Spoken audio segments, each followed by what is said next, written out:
Okay, fantastic. And hopefully not like the first podcast we did. Hopefully not all the good stuff has just been in the 10 minutes that we do having a chat before we start recording. Welcome back.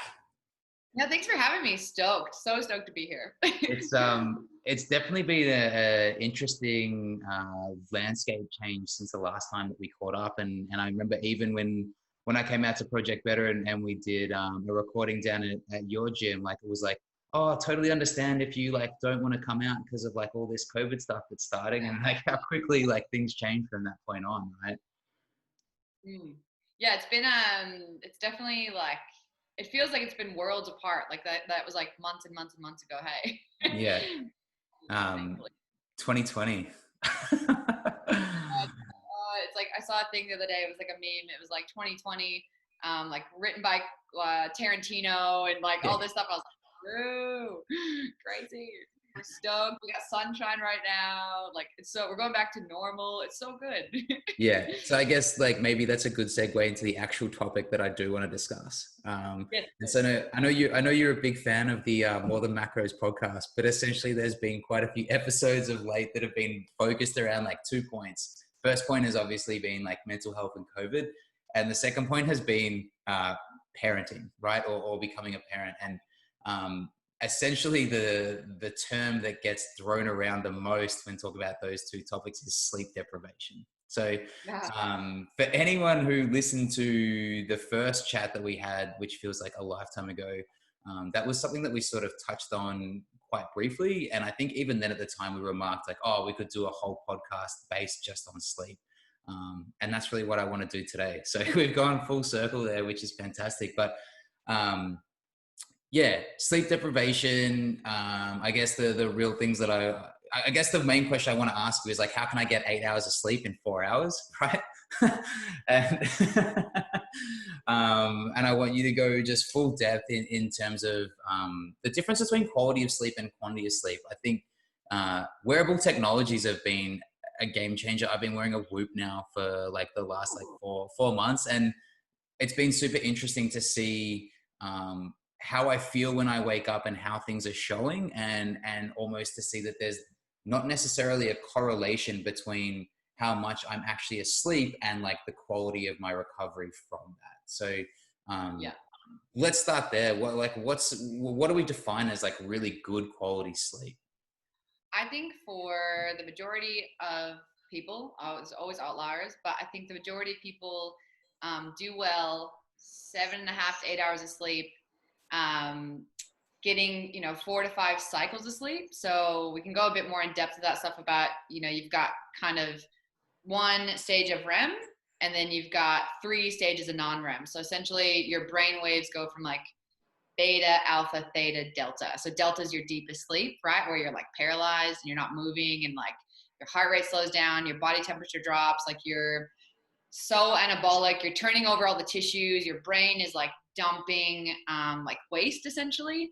And it's hard because the wearable devices, like it's funny you say it's trying to correlate with how well you sleep, because there's been some awesome studies done with both Whoop and like the Oura Ring, which we talked about last time. But like again, it's just like a one-off time. It's like it's like not the be all end all. So I think sometimes you've got to like take it with a grain of salt, because it is great feedback, but also like you're gonna know your body best. So sometimes like I'll wake up and I'm like, man, I feel good, but then my ring might say something else, or vice versa. So when you look at things like sleep deprivation, I think people can even get 8 or 9 or 10 hours of sleep, but if they're not going through those sleep cycles and not getting the REM and the beta, alpha, theta, delta, and then coming back out, because it's like a pyramid. There's like Then sorry. there's like a fraternity, the sleep fraternity, right? Yeah, it's so weird. But like, cause what should happen is like you kind of like you have your REM, and then you go up, and then you come back down, and that should take anywhere from 90 minutes to an hour 20, they say, or 120 minutes. And then you should come back out. So things like if you're really stressed, if you take too many sleep aids, if you drink alcohol at night, if you're a smoker, for example, like all those things are going to shorten what they call like the archetype of like your sleep. So maybe like you won't likely get into like REM sleep, So REM is your rapid eye movement sleep.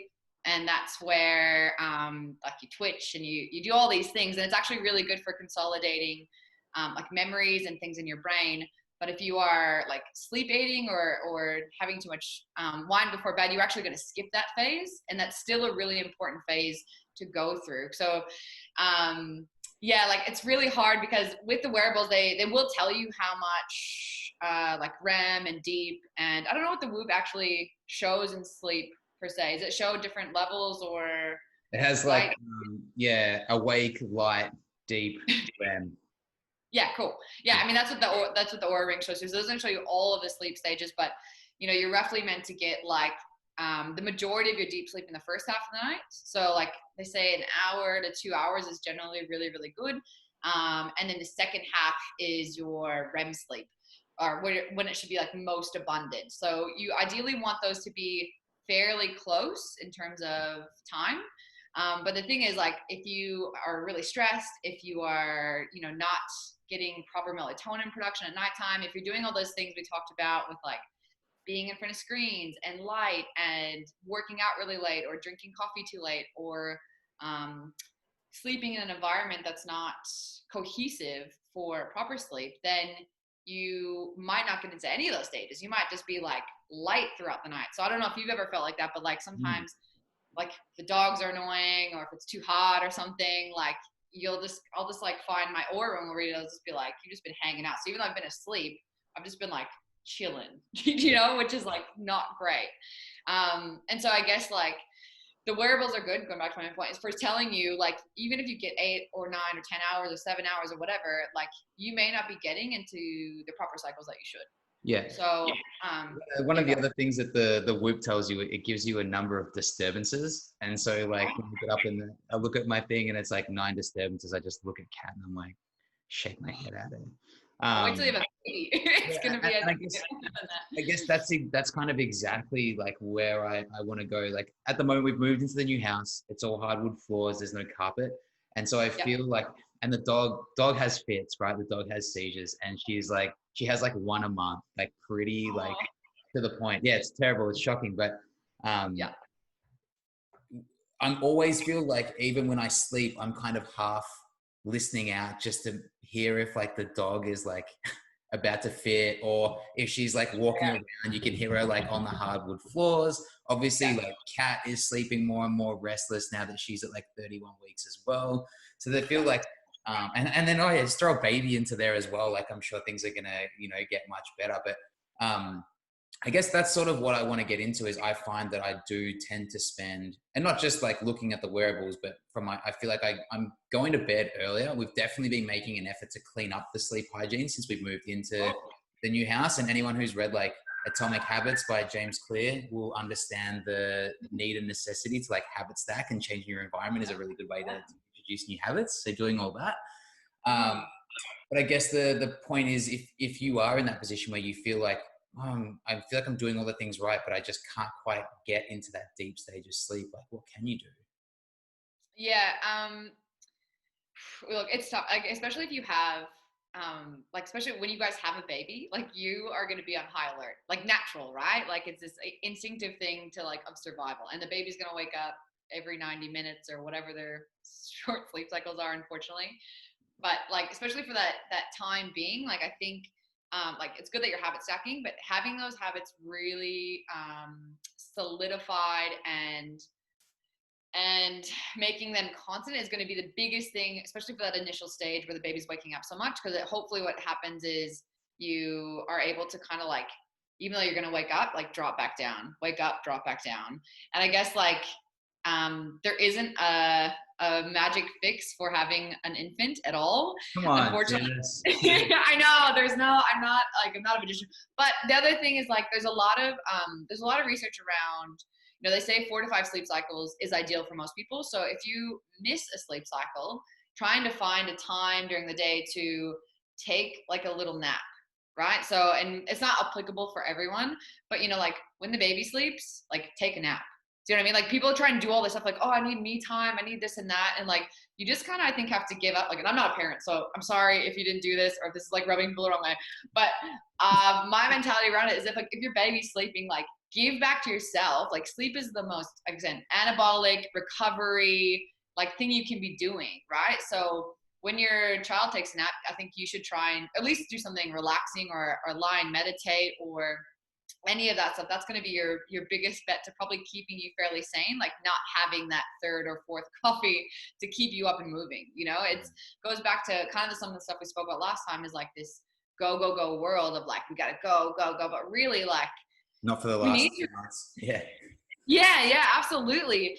And so, you know, like, I think as long as you're putting the things into practice now of, you know, like the hygiene, like the room, it's cool, it's dark, it's cold. There's no noise, you know, you're setting yourself up during the day. So I think we spoke about that a little bit last time, but I think that's really important, is like, you know, they've shown like getting up, doing some light movement, and like getting in the sunlight, like kind of first thing in the morning, is really going to actually help naturally ramp down your cortisol curves at nighttime. So we talk about melatonin and cortisol. You want your cortisol higher in the morning and lower at night, and then vice versa with the melatonin. So doing things like that, even like some little things you guys can add in that there isn't a whole lot of research around, but shows, is something like essential oils like lavender, rose, bergamot. Like, whether you choose to believe in that or not, totally placebo could be. But, you know, if it's something that just makes you feel like nice and relaxed, like, doesn't really matter then. Do you know what I mean? Yeah. There are some other nerdy things like, you know, you can put like binaural beats on, which help your brain kind of drop into delta a bit better. And you'll probably still wake up, because it's like this. I don't know if you ever listened to like binaural beats before. It's like a buzzing sound. And so you put them in both ears, and it's like essentially meant to help your brain drop into deeper waves of sleep.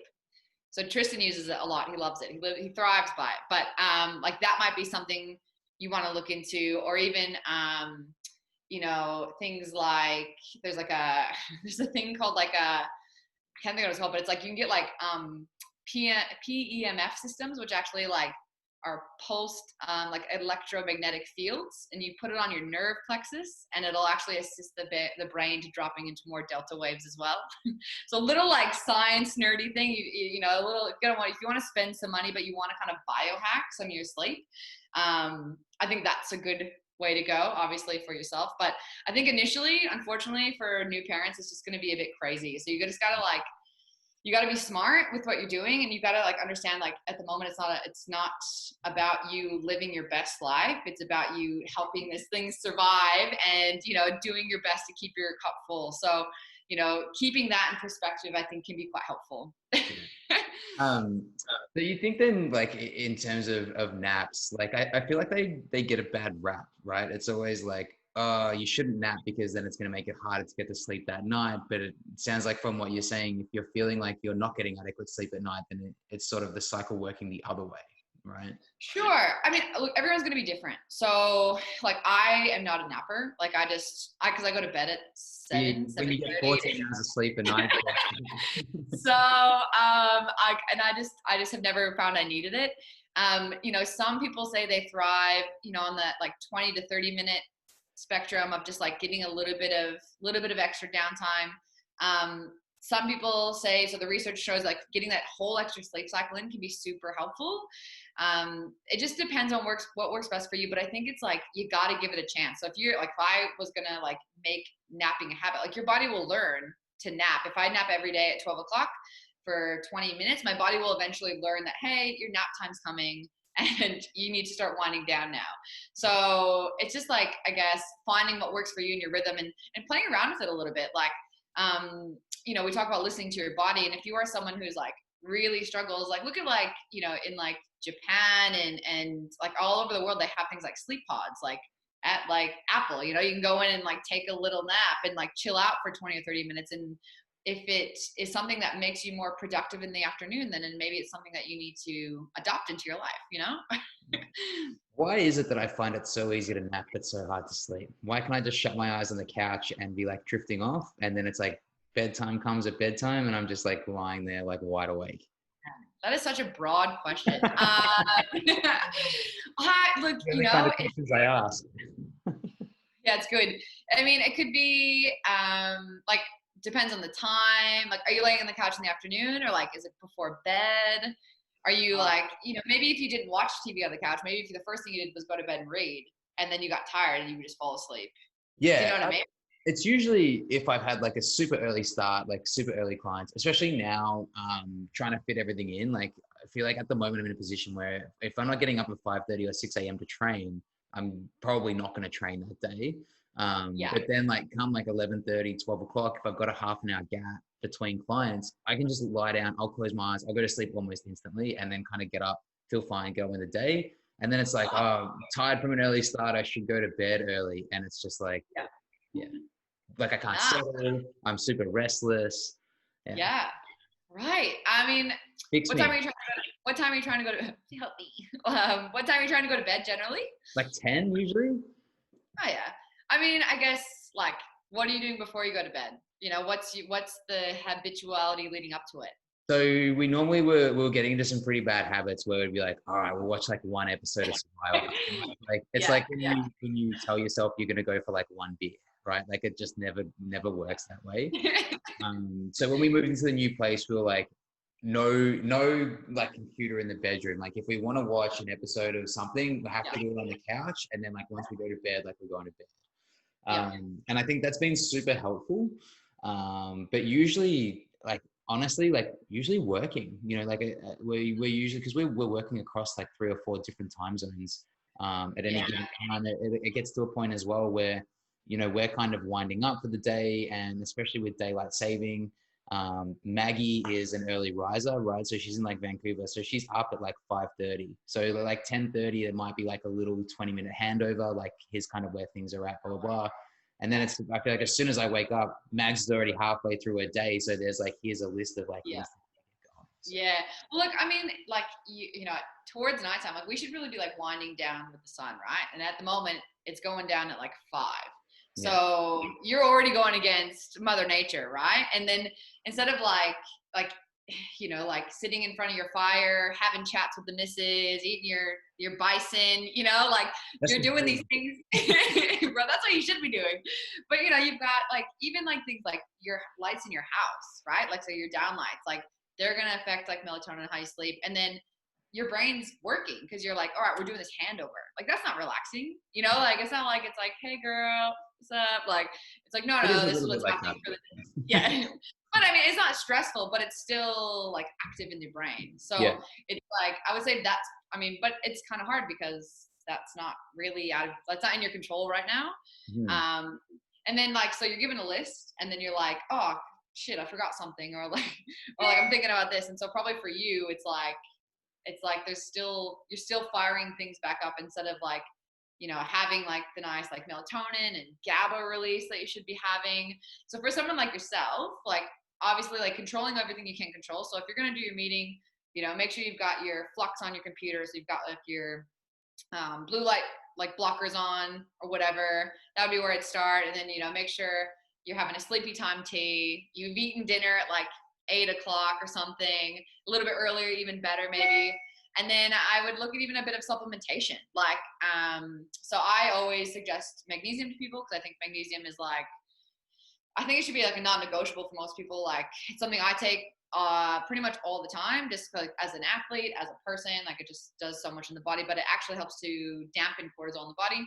So winding that down, and then something for like yourself, like if you have a busy mind, even looking at playing around with something like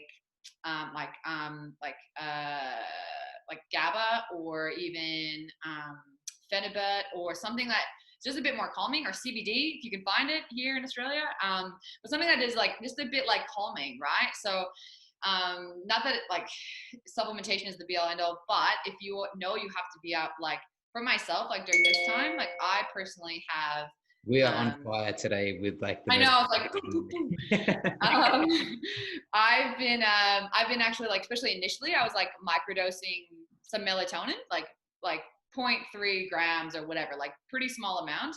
But when I was really stressed, like, things were like laws and things were changing. And I was like, my brain was just like, it was on fire, right? All the time. And I was like, oh shit, what are we going to do? Oh, we got to go online. Oh, we're going outside. Oh, now we can't go outside. So it was just like, it was insane. So, when I'm like really stressed, like that's something I'll play around with. And again, it's like melatonin's a touchy one because you don't want to use it too much. You don't want to become dependent. But if you're using it in like certain situations when you're really stressed, or like when you have like handovers, or that's when I utilize those tools for that toolbox. So that would probably be something where I would, if you've controlled all you can control, definitely something I would look at is kind of finding something that helps you just like wind down, even if it's like a sleepy time tea, or that has like valerian and like all those kind of good, like calming, feel good, warm, stuff. Yeah. Um, you mentioned like eating, like keeping it a few hours before bed. Is that more just in terms of avoiding like that kind of metabolic spike, like that thermic effect of feeding that occurs like during digestion? Like, A few reasons. So they've shown like we've talked about light actually dictates your circadian rhythm. But what they found is all of your organs have they call them like gene clocks. So essentially your organs are dictated by food intake. So like I was saying, like your body will learn to nap, your body will learn to eat if you eat at 6 a.m. every day, your body will learn to produce gastric juices to break down food at 6 a.m. Right? So if you continue to eat later and later, and closer to bed, not only does your body want to break down food instead of like recover and do all the awesome things it should be doing, it's focusing on digesting. And if you're eating close to bedtime, your organs and things are still wide awake. So they need a few hours to actually calm down and relax. So for those two reasons, as long as you're eating a meal, ideally like, that has some good fats, proteins, carbs if you're feeling crazy, but something that's gonna like sustain you through the night, and not have that drop in glucose, which is where, the people who wake up at 3 a.m., they're like, I wake up at 2:30 or 3 o'clock every day and I just have to pee. I'm like, well, you're not really meant to do that because all those systems are meant to shut down. yeah. Yeah. Maybe if you're pregnant, you're allowed to do that. Yeah. But if you are, like the amount of people I see is because they have really bad or poor, not bad, poor blood sugar glucose regulation. So so those two reasons, like you said, like you don't want to be breaking stuff down. You want to be chilling, killing, being like, like as an anabolic as you can. And that the deep sleep, one of the triggers for it is actually your drop in core temperature. So if you're eating like a giant meal and then trying to go to bed, obviously you got thermoregulation happening. Your thyroid's like, hi, like break down food. And so you're going to be nice and warm instead of cooling down like it should be. Okay. Yeah. So then how do you like something like that old like bodybuilding mythology of like having to get up at like 3 a.m. to like get your calories in, or even taking a supplement like casein, like a nighttime kind of protein. Is that like something that you're probably better off like not doing if you are trying to improve your recovery? Look, this is just my opinion. So I'll just say my opinion because I don't really know the answer to all of that. But like, for example, I mean, casein, if you can tolerate, like it's as you would know, a slow releasing protein. So it's probably not spiking your blood sugar as much. So I've had a few clients use it through the night and have found benefit if you're training enough. But if you're like the average Joe Blow and you're only doing like 3 sessions a week, I don't think you need to be worried about like losing your gains through the night, So like, if you are a CrossFitter and you're high level or national athlete or something, and it's like your number one priority, then maybe there is some benefit to it. If you're burning, a billion calories a day, I would just make sure like I wouldn't have like a Kit Kat in like your shake before you go to bed, but having something like slow releasing, might be great. And that's like, I think with milk too, right? Like they used to drink like a ton of milk in their protein shakes. And if you can tolerate it, I mean, it might be a good thing, but for most people, I don't know if they can properly. So, I mean, getting up to eat something would definitely mess up. Yeah. I don't know if that would mess up your recovery, if it'd be worth it. Right. So, I mean, I'm not going to suggest it. I'm not going to suggest it for you, but yeah. It's like I'm up anyway, may as well eat something. Yeah. Well, you're like, oh, gains, bro, gains. Yeah. Don't want to go catabolic from like my 6 hours of interrupted sleep that I'm getting a night, right? It's gonna be great for you. You're gonna feel so good. Okay, perfect. Yeah, and interesting you touched on babies there too, because one of the things that they've kind of been like, that we've been reading is that especially initially, your babies tend to wake frequently during the night because they do have trouble linking their sleep cycles together. So they tend to stir and kind of wake. And some of the advice that we've kind of seen, I guess, makes sense is like, if it's the middle of the night and the baby starts to like stir and cry a little bit, just like give it a second, because it's like trying to link its sleep. Like most likely that's what's occurring. It's trying to link its, and if you go and pick it up every time it gets to the top of its sleep cycle, it's never going to like properly learn like how to kind of link those together for longer hours. Yeah. Interesting. Well, we've actually, so I think I spoke about this book last time. The Why Zebras Don't Get Ulcers. I'm making my team read it. And so we're reading it week to week because it's so good. But the chapter we just read was like all about, like, if the mom, for example, while she's pregnant, if she say doesn't eat enough, the baby actually learns that, or is imprinted with the idea that food is not in abundance, and will actually come out like way more likely to have like metabolic issues, like and hoarding of food. Like, so like the little store food instead of having like really good metabolic flexibility. I was like, oh, it's really interesting. So make sure Kat's eating enough. She's doing fine. It's so funny, and I feel like I've said this a lot lately, but given what we do, like physical transformations that we see over like a 3 to 6 month period is not like uncommon, right? Like we've seen some pretty important transformations, but I have never seen someone transform so fast and like in the other direction, right? Like it's just been like the most incredible thing ever. yeah, I think she's enjoying a little bit of time off.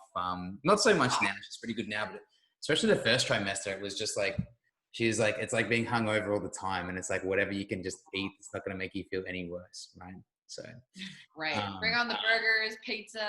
Well, I think it was. I think she had a hash brown from Macca's like once or twice. It was like the first time she'd eaten McDonald's in like a decade. So she's like eating it, and she's like, I'm so disgusted with myself, and just like continues to eat. So.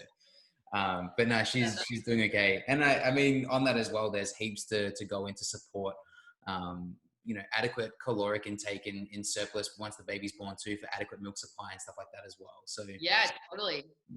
Yeah. It's a whole thing. Yeah. Okay. I feel like I've got some like actionable tips here. Yeah. For I guess for like anyone else that sort of is listening, and that is struggling with sleep, and we sort of spoke about like essential oils and blue light.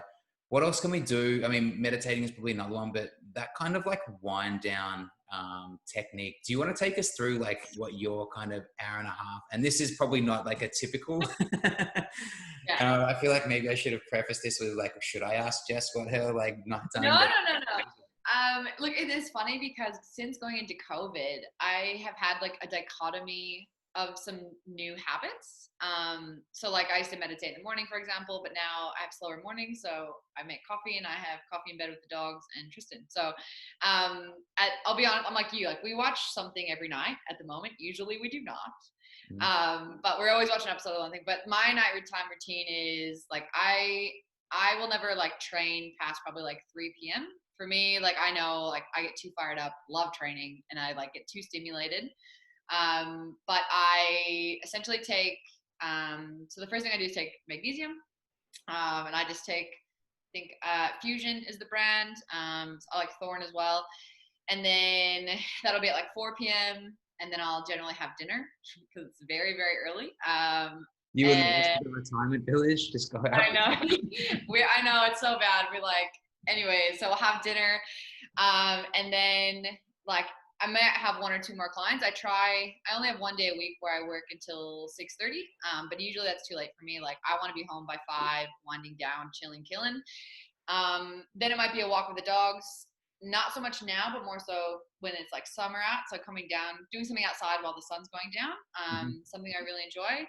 And then I generally make like a mixed drink of a magnesium drink and I put some glycine in there. So glycine is another one that's really has some awesome inhibitory GABA-like properties for the brain. And it's really good for like collagen production and all this stuff. So I usually have that as like it's kind of sweet with stevia, but that's like my maybe 6 o'clock snack, I guess. And then at the moment we're watching something. So we just finished like the Chasing Malat. If anyone's watched that, it's really good. The Ivan Milat story. Great bedtime, de-stress material. Yeah. Yeah. Really good. Belanglo State Forest, like murders. Nah. And then, yeah, I try and be off the screens for an hour beforehand. And I bought this thing called a Therapod, which is like, it's like it's a bean bag with memory foam. So I like curl up in that with the dogs and like read. And I've got my salt lamp, and I try and read. I would suggest reading something that's not too stimulating. So I don't know, don't read anything like racy.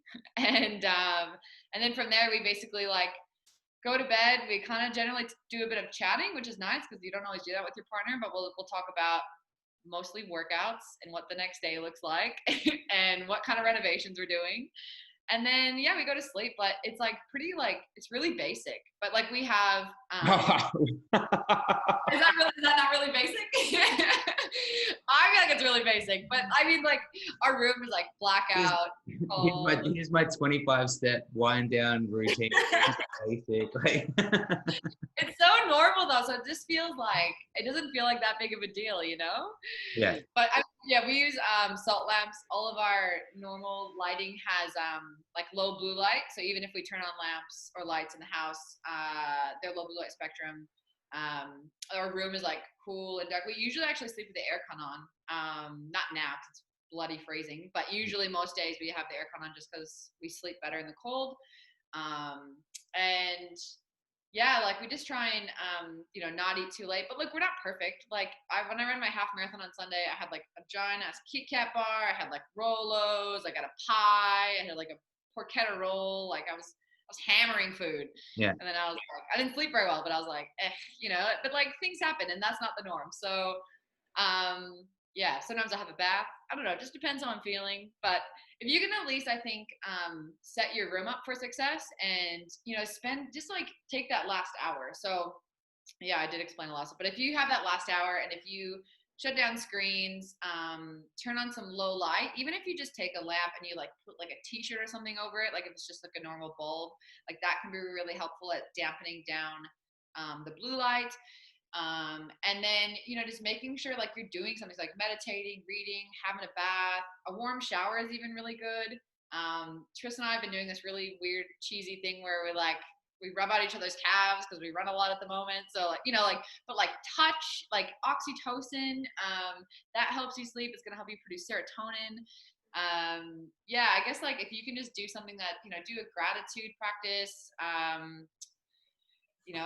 don't know. Any of that stuff is really good. There's like, or even like something like do a puzzle with your partner or play a board game, but something that's just a bit less. Not Monopoly.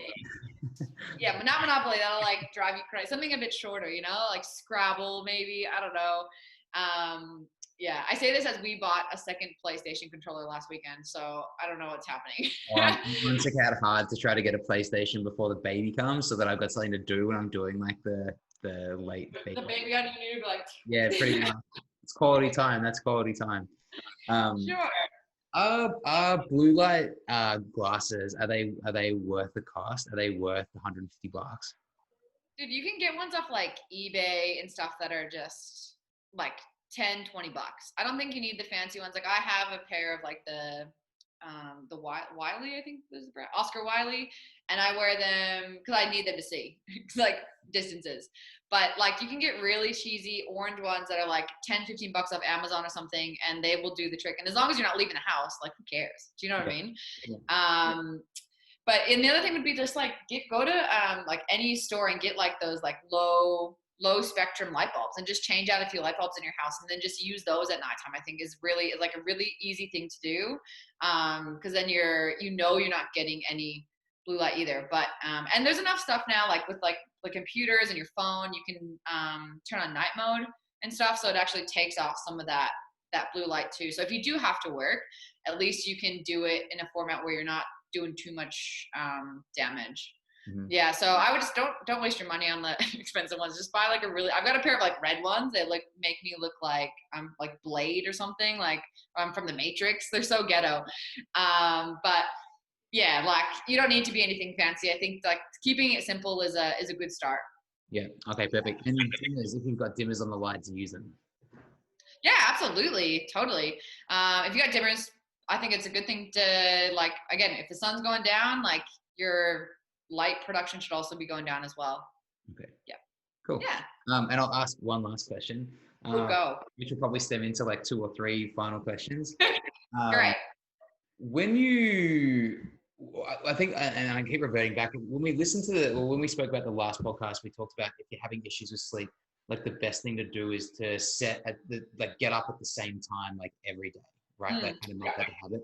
If you, when you tend to wake up quite groggy and tired, or as opposed to when you're waking up feeling refreshed, is it true that that's really got more to do with like where in that current sleep cycle you've been woken from? So if your alarm goes off and you're like at the bottom of a deep sleep cycle, you're going to wake up much more tired than if you've just naturally woken up at the top of a cycle? So yes, so that is mostly true. But you can also wake up, like, if you have like if you had a meal too late, if you had alcohol, if you've got like any kind of like low level inflammation or a gut parasite or something like that, can also make you groggy because you didn't sleep very well. But it is true, like if you are in that deep sleep, but generally what happens is, because like we talked about, like your deep sleep mostly comes to that first like 3 to 4 hours of the night, and then your REM is like mostly prominent at that second stage. So you should be like fairly close to waking up. That's why, like, sometimes you ever like wake up in a dream, like, you know, you're like having a dream and you like fall and you're like, ah, like, Yeah, yeah, because yeah. you're in that REM, and that's where you should be. But yeah, you can wake up in, like, that's like why you don't want to like wake someone up who's like sleepwalking generally, right? Like, because they can be in a later stage sleep and be like really thrown off and like attack you because they're so like out of whack. They're like, what's going on? Like, I don't know. And I know, so I used to be a sleepwalker when I was a kid. So my mom would like do all this stuff and like be like, they'd be like, oh honey, what are you doing? I'd be like, nothing. Well, I don't remember this. They'd be like, nothing. And they're like, go to bed. And I'd be like, okay. And I just like wander off and like go back to bed. Like, it was so weird. But yeah, I think generally people wake up, unless like if they're waking up after like 8 hours or 9 hours or 10 hours, then I think, and feeling groggy, then it's probably something else happening. And maybe it's like you need to do a bit of further investigation. So, you know, I think it's so funny you say this, because like I was actually interviewed by a girlfriend like during the beginning of COVID, and there's something called chronotypes. And so chronotypes are like, it was written by the guy who wrote The Power of Now, and he has this philosophy that there's 4 animals, like one's a bear, a dolphin, a lion, and like people thrive at different times. And Have you this is seen like this? the whole corporate system is built on being a bear. So if you're not productive from like 9 to 5, like you're always going to fall outside of the. Yeah. And but like the thing, like it says like, oh, like, you know, like Tim Ferriss, I think, kind of like spiked this whole thing because he's like, oh, I work best at 1 a.m. to 3 a.m. or something like crazy. And then like Dave Asprey got on board, and like all these like high achievers were like, oh, I want to do that. And when I did this talk with her, I was like, oh, I kind of spoke about it, but like I thought about it and I kind of think it's bullshit. You know what I mean? Like, I think if you are feeling wide awake at night, it's more likely that you're not doing the right things throughout the day and winding down at nighttime to be, you know, to be a bear or a dolphin or whatever it is. Like, I think, you know, I think as humans, we're like, we have this internal clock. Everything works on this clock. Like our hormones spike at certain times. We have different functions, different tissues turn over, like different things happen during all of this clock. Why would it be like, sure, outliers, okay, 1%, but like for the majority of people, why would there be 4 different clocks happening? Mm-hmm. My opinion, again, my opinion. But just going back, contradicting myself. So if she watches this, sorry, Sarah, I think it's bullshit now. So yeah. Yeah. Yeah, yeah, I do remember. I remember hearing something about that years ago, and I remember you could take an online quiz, and it'd be like, I think like for memory, like it was like you're like it's not a night owl, it's like you're a dolphin or something, and then like Yeah, people. there's like dolphin, bear, lion. I can't remember what the 4th one is, but like it's like tells you like this is when you should be having sex, and this is when you should be like having your coffee, and this is when you should work out. And I'm like, like maybe. I don't know. Like I guess I believe in like I recently read the circadian code, and it just talks about how like 99% of humans are based around this circadian rhythm, and like if you're outside of that rhythm, it's probably because you've messed something up along the way. Not Yeah. because you're an outlier. Yeah. And if you are getting into that habit of getting up at the same time every day, do you think you'd get to a point where you can just naturally do that without needing to set an alarm. Because like my belief is if you can wake up without needing an alarm, it's always going to be a much better way to start the day as opposed to like panicking because there's like something beeping at you. Yeah, totally. If you can, if, I mean, like we should really wake up to like the sunrise. I know it sounds so cheesy, but like it should be this really natural, light wake up. It shouldn't be like to an alarm. So yeah, if you can wake up to that every day, you can actually buy. We used to have an alarm clock that had like it would like increase in light really slowly, so it was like a sunrise. It was pretty Nice, cool. nice. And then it would do the same at nighttime. So you could say like, oh, I want to be blackout by like whatever 8 o'clock, and so it would go down as well. So it was trying to mimic that. But yeah, if you can wake up without the alarm, I haven't seen any research or studies based around, but I mean, it makes sense. You don't want to be waking up and like spiking your cortisol through the roof, you know? So yeah. Okay, cool. Cool. I think you answered all my questions. Oh, all of it, all of it. I was pretty stoked. I was like, yes, sleep. You know, I love sleep. I was like, Okay. I'm ready for it. Maybe we'll do this again in like 3 months once we've got the baby. And I was like, it's hell. Like, help me. Well, you know what? Actually, so I've got one of my clients of mine and a girlfriend. When she had her baby, she said one of the best things, which I don't know if this works for all babies, but one of the best things was they always took it for a walk first thing in the morning, and then like with the sun going down. So like setting up those circadian rhythm, like obviously like an infant's not going to sleep all the way through the night, but like setting it up with like the sunrise and sundown was like, she's like made a huge difference. By the time they got to 3 months or whatever, 4 months, it was like actually sleeping like 6 hours through the night, and like it was just like on top of those rhythms really well. And because the sun's so powerful in terms of like helping you regulate that, like getting out, and then it's good movement for you guys as well. And go to bed when the kids go to bed. Do you know, like at night, especially at nighttime, like you know, if you set up the routine to be like, yep, we go to bed at 7:30 every night or whatever, and you keep that, like that's what's going to help them. You like you spoke about waking up, like they're going to go, yep, 7 o'clock, time for bed. That's what we do because they're actual babies. We're giant babies. They're actual babies, right? So treat yourself like a baby and get on some good habits and rhythms, and then you'll be sweet. All That's right. my advice. I feel like the final exam's coming, and I'm like done all the study. I've like done all my required readings. I've done some practice exams, and then I feel like when the baby actually gonna come, it's like when you panic at the first start of the exam, and you're like, I don't know any of this. Like that's kind of. I feel like it's that probably like, I mean, I'm talking a lot of shit for not being a mother, but I feel like you're just gonna learn, like as long as you're like not too crazy, like you're not gonna fuck them up, like you know, like you're not gonna like cause any damage. You're a good person, like you're loving, like oh, the other thing. So in this book, this chapter we just read, the other thing was like the biggest factor for kids growing was touch. So like wasn't food, wasn't anything else. It was like as long as like they're getting like loving interaction from you and the mother, like it'll be sweet. So Yeah. just love the shit out of it, and it'll be fun. So for anyone, the Zebras Don't Get Ulcers was a book he recommended the first down, and after that I put in my wish list, and the reason I haven't purchased it yet is because it's like 17 hours long. I was like, oh man, this is gonna be Pretty long, but it'd be too nerdy to listen to, I reckon. So it's one that you gotta hard copy it, I think, and then you can be like, ooh, yeah, okay, that makes sense. You gotta go back and like reread some of it. It's good. It's worth it. All right. Yeah. I'll keep it in there. I'll keep it in there and stay at it for another 6 months and see how we go. Great. Thank you so much.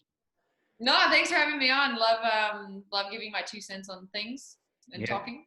Hopefully it's not too long before we can come back down to the gym and have another sauna and cold shower and workout. Great. All of the things. That's actually something, and I'll talk to you about that offline, but the sauna, about getting the sauna.